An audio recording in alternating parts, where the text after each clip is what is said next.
Hello everyone. Today we are going to discuss the topic of demand for money. Everybody demands money, and nowadays, money play a very important role in everyone's life, and we cannot survive without money. So why do we demand money? This question is very important, and we will answer this question in this session today.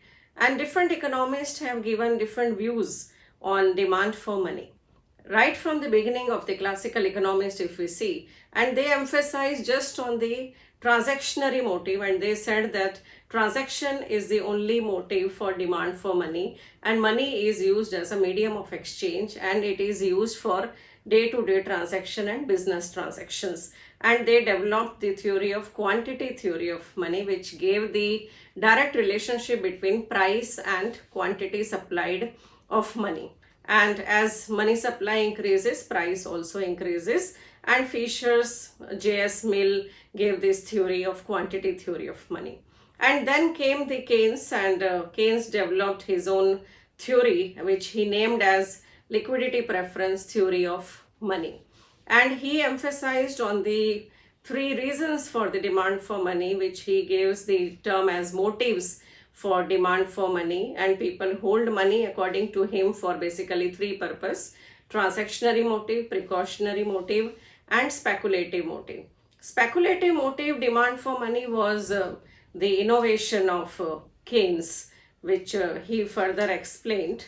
And then came the post-Keynesian theory, which emphasized on various other factors for which we demand money. And Keynes emphasized the function of store of value as a function of money more in his theory. So in this session, we are going to discuss more about demand for money. What are the different theories of demand for money, liquidity preference theory of demand for money, and what happens when any economy is caught in the liquidity trap, and what will be the impact of increase in the demand for money, or decrease or increase or decrease in the supply of money in the economy. So let's come and discuss in detail in this session about the demand for money. The demand for money is a derived demand, unlike the other commodities which has direct demand and direct want satisfying power. Money is demanded because of its functions like medium of exchange, store of value, measure of value, etc. So money is what money does. Why do we demand money? Because of these functions of money. So we can say that the demand for money arises from two important functions of money, that is as a store of value and as a medium of exchange. There are different theories of demand for money. The origin of theory of demand for money is traced in the classical quantity theory of money. Like Fisher's version of quantity theory of money, which he developed in his book Purchasing Power of Money in 1911, is the most famous version of the quantity theory of money, and it represents the classical approach to the analysis of the relationship between quantity of money and the price level. Then came the neoclassical version of quantity theory of money, which is known as Pigu's cash balance equation or Cambridge cash balance equation. So all the versions of quantity theory of money demonstrate that there is a strong relationship between the money and the prices. And then came the Keynes, and who extended Cambridge theory to include holding like bonds and securities as an alternative to holding idle cash balance as an asset. So in his theory, the demand for money, importantly, he linked the demand for money to the variation in the interest rate and introduced another kind of demand for money, that is speculative demand for money. And his theory is also known as liquidity preference theory. The classical economists, namely like J.S. Mill, Irving Fisher, etc., believed that the main function of money is the medium of exchange. The other important function as a store of value was not given the importance in their analysis of the demand for money. And unlike Fisher, Milton Friedman did admit that money like bonds and equities are used for holding wealth, but his focus is again on the transaction demand for money. The Fisher's version of quantity theory of money was originally named as the quantity theory of exchange, but now it is known as quantity theory of money. Fishers gave a simplified version of this equation as MV is equal to PT. M represents the quantity of money in circulation. V is used as the velocity of circulation of money, where P is the price level and T is the number of transactions that take place. Then Fishers modified his earlier version of quantity theory of money to include the bank money also, because bank create credit based on their demand deposits. Now, although Fisher did not mention it specifically, the demand for money is implicit in his quantity theory of money. Fisher's quantity theory of money, as Ladler has stated, the demand for money depends on the value of transactions to be undertaken in the economy and is equal to the constant fraction of those transactions. And given the supply of money in equilibrium, the demand for money must be equal to its supply. So, therefore, the equilibrium demand for money can be derived from this equation given by Fisher, that is MV is equal to PT. According to the Cambridge version of quantity theory of money, price level is affected only by that part of money which people hold in the form of cash for transaction purpose. So, not by the total MV as given by the Fisher's quantity theory of money. According to the Cambridge version and neoclassical economist, individuals hold money or demand money primarily for transaction purpose. Some money is also held for security and for meeting the unexpected obligations.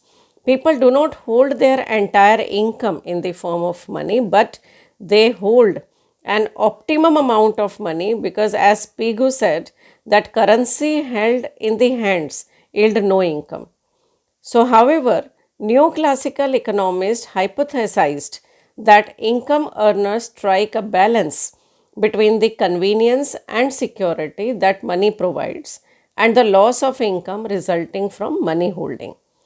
So, in the ultimate analysis, they have given the equation to find out the equilibrium and to manage both the aspects of holding money with zero loss or the minimum loss of holding money, which is given as MD is equal to KPY.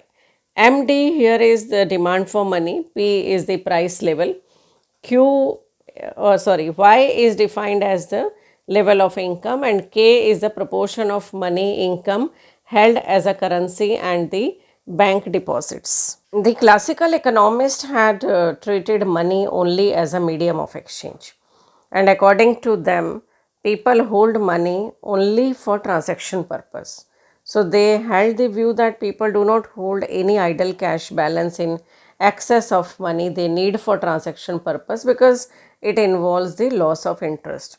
So, the classical economists did not recognize the asset function or the store of value function of money. Keynes formulated his theory of demand for money, that is the liquidity preference theory, on the Cambridge version of the cash balance approach to the demand for money. The Keynes theory of demand for money is in fact the extension of the Cambridge theory of money demand. So, according to Keynes, money is demanded for basically three motives, that is transaction motive, precautionary motive and speculative motive. The need for holding money arises because there is a time gap between the receipt of income and expenditure. Now, income is received periodically, like maybe weekly, monthly or annually, whereas it is spent on goods and services almost regularly as and when the need arises. Now, for example, if individuals are getting salary on monthly basis at the end of the month, but they spend money throughout the month and they hold money for telephone expenditure, suppose electricity bills, house rent, day to day need of the commodities and so on, to be paid as and when the demand notice is received by them. So the transactionary demand for money is positively related to the level of income. It is important to note that Keynes assumed prices to remain constant, and therefore his demand for money implies demand for real cash balance, and income here also refers to as real income. Now, second, if we talk about precautionary demand for money, then here Keynes argued that both household and business firms hold some money in excess of their transaction demand to provide for unforeseen contingencies.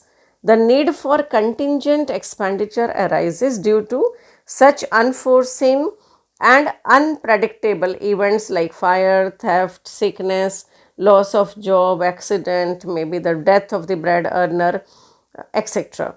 So, to protect and to promote their interest against such contingencies and unforeseen opportunities, people do hold some idle cash balance. And the money hold for this motive is known as the precautionary demand for money. As discussed in the previous slide, the transactionary demand for money is positively related with the level of income. So MT is equal to function of Y, and there is a direct relationship.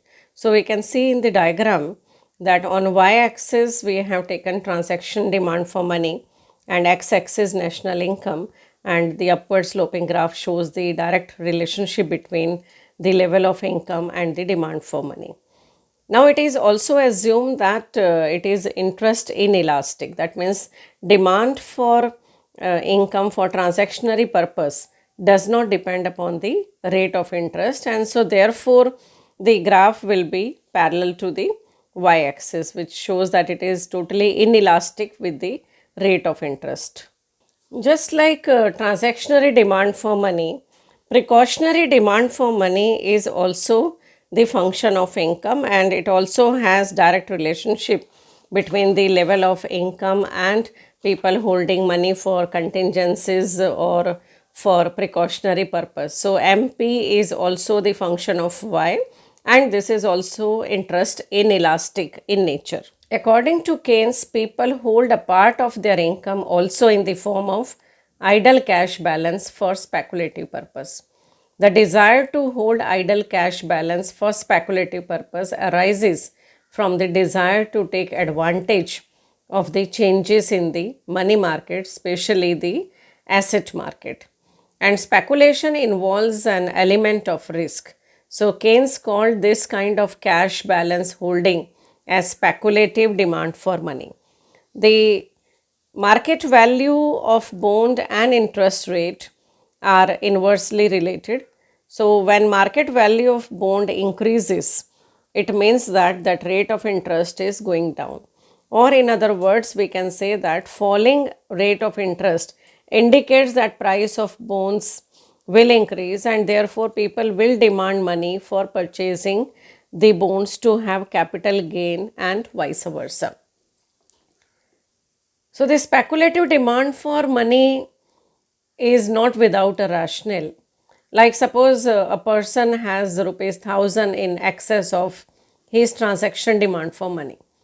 Now he has only two options in this regard, whether he should keep that money as a idle cash or buy very long term perpetual bond like yielding a fixed income of rupees, suppose 50 rupees per annum.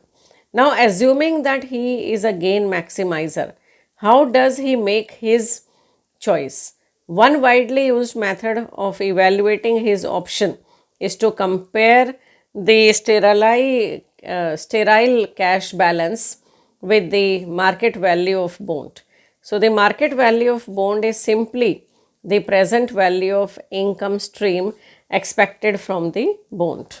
As discussed in the earlier slide, that there is inverse relationship between the speculative demand for money and the rate of interest. So speculative demand for money is the function of rate of interest, and since there is inverse relationship, so we can draw the graph which is negatively sloped, wherein we have taken on y-axis rate of interest and x-axis speculative demand for money.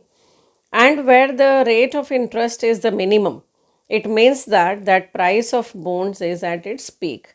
So in that situation, people will not prefer to buy bonds because there is no chance of increase in the prices of these bonds. So in that situation, people will hold only the cash, idle cash with them, and they will wait for the right situation to come.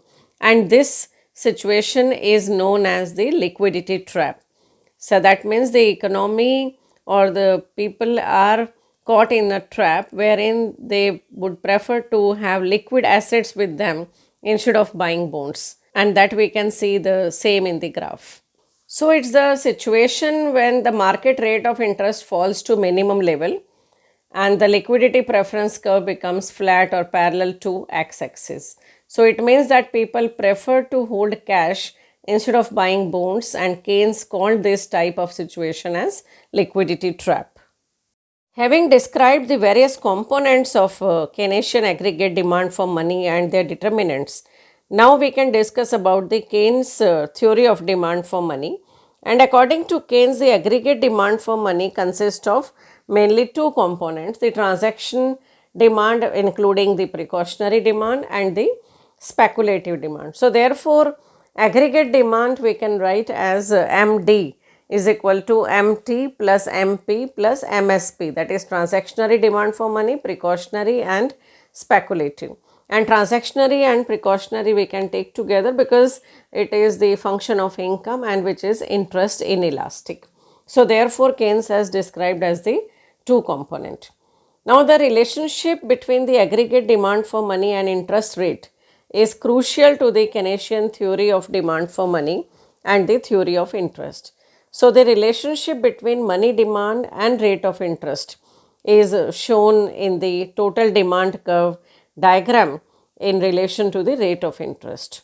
So the derivation of total demand for money, that is MD curve, can be seen in the diagram, and we can see that in the first diagram the transaction demand for money, which is totally interest inelastic, so it is parallel to y-axis, and the vertical line shows that it is interest inelastic. And in the second panel or second diagram we can see that the demand for speculative demand for money, as we have seen in the earlier slide, and the third part of the diagram shows the total demand for money, MD. So the total demand curve, that is MD, is simply a horizontal summation of first and the second diagram, that is MT and MSP. So MT and MSP curves of panel A and B are reproduced in the third diagram, that is panel C, shown in the diagram. So MD curves gives the total demand for money in relation to the rate of interest. So the curve MD is the Keynesian demand curve for money. Now, having discussed the Keynesian theory of demand for money, we can discuss the Keynes theory of interest rate determination and the money market equilibrium. According to Keynesian theory of interest, market rate of interest is determined by the aggregate demand for money and the total supply of money.